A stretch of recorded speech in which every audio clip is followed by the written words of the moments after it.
ញញឹមស្រងម្លែងពៅបងឃើញភ្លាមហើយទុកចិត្តស្ទើរមិនបានទុកចិត្តស្ទើរទៅមិនបានសាច់សជាងសៀវភៅបងចង់ចាយជើយកពៅឲ្យបានយកអូនធ្វើជាគូស្រករបងចង់ចាយជើជាគូស្រករ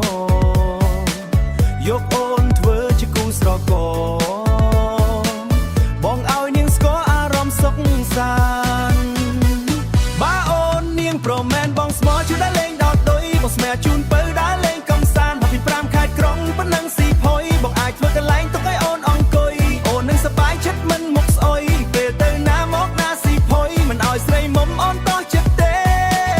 បើអូនថាមិនថាអូនចង់ញ៉ាំនំឬមួយកាហ្វេបងរ៉ាប់រងជូនបានណាមានមេមិនថាដើរស្រុកគេឬស្រុកខ្មែរបងនឹងភ័យមិនឲ្យអូនចំណាយបងនឹងភ័យមិនឲ្យអូនចំណាយដើរលេងចាប់អូននឹងសប្បាយបងមិនមែនព្រានទេណាឆោមឆាយបងកំឡោះស្មោះប្រចាំស្រុកខ្មែរចូលចិត្តសប្បាយមិនចេះតែបាយស្រុកខ្មែរនឹងហើយបងជាអ្នកស្មងស្នេហ៍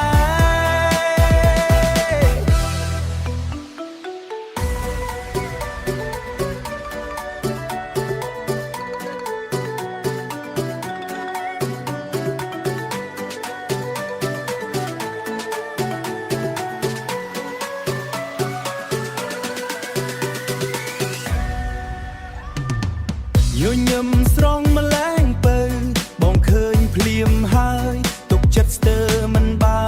នទុកចិត្តស្ទើរទៅមិនបានសាច់ស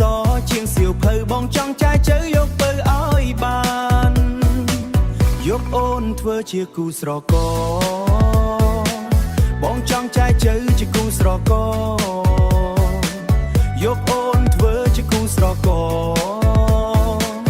បងឲ្យនាងស្គាល់អារម្មណ៍សុខសាន្ត